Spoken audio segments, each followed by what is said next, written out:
Hi hello welcome to post 316. నేను మీ మురళీ రాపల్లి. ఉత్తరప్రదేశ్ ముఖ్యమంత్రి ఒక ఆయన ఉంటాడు, గుండేసుకొని. ఆయన పేరు యోగి ఆదిత్యనాథ్ అంటారు. ఈయన్నే బుల్డోజర్ బాబా, బుల్డోజర్ ముఖ్యమంత్రి అని కూడా అంటూ ఉంటారు. ఎందుకంటే ఈయనకి రాజకీయం చేసేది తక్కువ, కూల్చేది ఎక్కువ.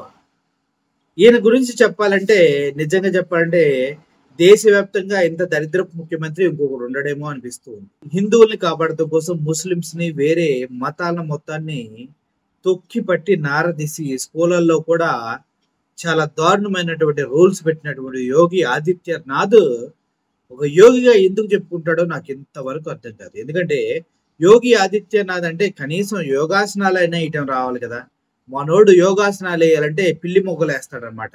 అట్లాంటి యోగి ఆదిత్యనాథ్ ఇష్టానుసారంగా ఉత్తరప్రదేశ్ను పరిపాలిస్తాను, ఉన్న కనిపించిన ఇళ్ళన్ని కూల్చేస్తాను అంటూ విర్రవీగిపోయి గతంలో చాలా ఇల్లు కూల్చేయడం జరిగింది. అయితే ఇప్పుడు మాత్రం సుప్రీంకోర్టులో యోగి ఆదిత్యనాథ్ గవర్నమెంట్కి చెప్పు దెబ్బతో కొట్టినట్టుగా సుప్రీంకోర్టు సమాధానం చెప్పడం జరిగింది. అయితే దీని వెనక కారణాలు ఏంటి, ఎందుకు అలా చేసింది అనే విషయాన్ని మీకు చెప్పాలని ప్రయత్నిస్తూ ఉన్నా. అయితే ప్రయాగ్రాజ్ లో కూల్చివేతలపై సుప్రీంకోర్టు ఆగ్రహం.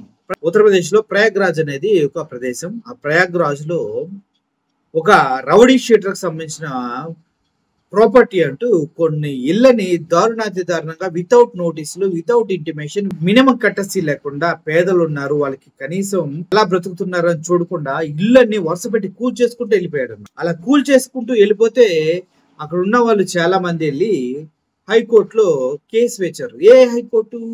అలహాబాద్ హైకోర్టు. అలహాబాద్ హైకోర్టు అంటే మీకు తెలుసా? అలహాబాద్ హైకోర్టు అంటే మొన్న జడ్జి గారు, ఢిల్లీ హైకోర్టు జడ్జి ఇంట్లో కట్ల డబ్బులు కాలిపోతే మనం చూసాం చూడండి. ఆ జడ్జి గారు ఉన్నటువంటి హైకోర్టు అనమాట అలహాబాద్ హైకోర్టు. ఆ హైకోర్టులో కేసు వేశారు, కానీ ఆ కేసుని హైకోర్టు తీసుకోలేదు. ఏం చేస్తారు? గతి లేక సుప్రీంకోర్టుకి వేయటం జరిగింది మళ్ళీ ఈ కేసుని. ఇలా మా నివాసాలని కూల్చేస్తూ ఉన్నారు అక్రమంగా, మాకు నోటీసులు ఇవ్వలేదు, మేము కుటుంబాలతో ఇక్కడ ఎన్నో సంవత్సరాలుగా బ్రతుకుతూ ఉన్నామంటూ వాళ్ళు సుప్రీంకోర్టులో కేసు వేయడం జరిగింది. ఆ కోర్టుని సుప్రీంకోర్టు స్వీకరించింది.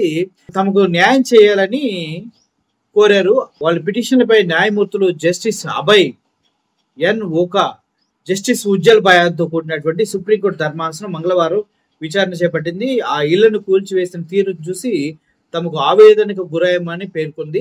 చట్టపరమైన పాలన అమలవుతున్న దేశంలో ఇలా అరాచకంగా వ్యవహరించడం ఏంటంటూ ప్రశ్నించింది.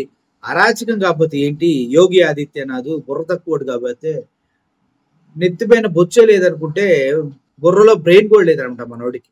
ఎట్లా పడితే అట్లా ఇష్టానుసారంగా కూల్చేస్తూ ఉంటారా అంటూ వ్యాఖ్యానించడం జరిగింది. ఇలా కూల్చేయటం ఎంతవరకు న్యాయమని నిలదీసింది. తగిన ఆశ్రయం పొందే హక్కు పౌరులకు ఉందని, అది తమకు రాజ్యాంగంలోని ఆర్టికల్ 21 ద్వారా అందరికీ వర్తిస్తుందని, ఇది అంతర్గర్భంగా ఉందని వివరించడం సుప్రీంకోర్టు యొక్క గొప్పతనం అని చెప్పాలి, ఆ జస్టిస్ యొక్క గొప్పతనం అని చెప్పాలి. సో ఎల్లప్పుడూ గుర్తుంచుకొని క్లారిటీగా చెప్పింది. ఇది ఆర్టికల్స్ 21 ప్రకారం ప్రతి ఒక్క వ్యక్తి నివాసాన్ని పొందే హక్కు రాజ్యాంగం ద్వారా ప్రతి పౌరుడికి వచ్చింది. దాన్ని కాదంటే నువ్వెవడరా బచ్చా అంటూ హైకోర్టు చెప్పింది. దాన్ని బుర్రలో పెట్టుకో, అంటే బుర్ర ఉంటే కదా పెట్టుకోవడానికి, ఉండదు కాబట్టి అన్నడికి అని కూడా చెప్పడం జరిగింది. సో అలా జరిగిన తర్వాత నష్టపరిహారం ఇప్పించారని వారు తమ న్యాయవాదిని కోరారు. మా ఇల్లు కూల్చేశారు, మా దగ్గర డబ్బులు లేవు, తిరిగి నిర్మించుకునే స్తోమత కూడా మాకు లేదు, నష్టపరిహారం ఇప్పించామని వాళ్ళు కోరటం జరిగింది. ఎవరైతే బాధితుల తరపు లాయర్, అయితే ఎవరైతే గవర్నమెంట్ లాయర్ ఉన్నారో ఆవిడ ఏం చెప్తుందంటే దాన్ని వ్యతిరేకించారు. బాధితులకు ప్రత్యామ్నాయంగా ఎక్కడైనా వసతి కల్పిస్తే బాగుంటుందని సూచించగా ధర్మాసనం తిరస్కరించింది. అంటే అప్పటికి కూడా వీళ్ళు ఎక్కడ కూడా పంపించేయాలి, ఆస్తులు లాగేసుకోవాలి, కాబట్టి పక్కన ఎక్కడ ఆశ్రయం కల్పిస్తామంటే సుప్రీంకోర్టు ధర్మాసనం ఒప్పుకోలే. నువ్వెవడా చెప్పడానికి, నేను కదా ఇక్కడ జడ్జిని, నువ్వు జస్ట్ రిక్వెస్ట్ చేస్తున్నావు, జరగదమ్మా, పక్కకి వెళ్ళి ఆడుకో అని చెప్పేసి ప్రతి ఒక్క కుటుంబానికి 10 లక్షల చొప్పున పరిహారం చెల్లించాలను తీర్పునివ్వడం జరిగింది. కొంతమంది జడ్జిలు ఉంటారు, అద్భుతంగా ప్రజలకి తోడుగా నిలుస్తూ ఉన్నారు. ఇటువంటి అద్భుతమైన జడ్జిమెంట్స్ ఇచ్చి సామాన్యుల పక్షాన నిలిచి న్యాయాన్ని కాపాడే ప్రతి ఒక్క జడ్జికి సెల్యూట్ చేస్తూ ఉన్నా. సార్, ఒక ఇల్లు కట్టుకోవడం ఎంత కష్టం ప్రతి ఒక్కరికి తెలుసు. అటువంటి ఇల్లుని కూల్చేసేటువంటి దరిద్రపు రాజకీయ నాయకులు, చేతకాని ఎదవలు చాలా మంది ఈ దేశంలో ఉన్నారు. అటువంటి వారిని చెప్పుతో కొట్టినట్టుగా మీ తీర్పు ఉన్నందుకు మేము గర్విస్తున్నాం, ఆనందపడుతున్నాం.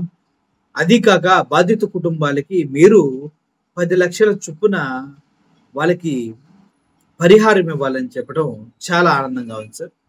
Thank you for your judgement. మీలాంటి జడ్జిలు చాలా మంది ఉండాలని, ఈ దేశానికి వారి ద్వారా జడ్జిమెంట్ అంటే న్యాయం దొరుకుతుందని నమ్ముతూ సెలవు తీసుకుంటున్నాను. యోగి ఆదిత్యనాథ్ లాంటి మతతత్వ భావజాలం నుండి పరమత స్వేచ్ఛని హరించేటువంటి దరిద్రుల్ని, ఇటువంటి బుర్ర తక్కువల్ని ముఖ్యమంత్రులు చేసినందుకు బీజేపీ గవర్నమెంట్ని ఎలా అర్థం చేసుకోవాలో మాకు అర్థం కాక సిగ్గుతో ఛీ అని చెప్పడం తప్ప ఏమి చేయాలి. Thank you for watching this video. ఈ వీడియో కనుక మీకు నచ్చినట్లయితే చాలా మంది ఇటువంటి బాధితులు ఉంటారు, వారికి షేర్ చేయండి. ఈ జడ్జిమెంట్ వాళ్ళ జీవితాల్లో కొద్దిగా ఆశ కలిగి వాళ్ళు కూడా అన్యాయానికి పాలైనట్లయితే వాళ్ళు కూడా కోర్టులకు వెళ్ళి న్యాయం పొందుతారు. Thank you for watching this video. Murali signing off. Thank you so much.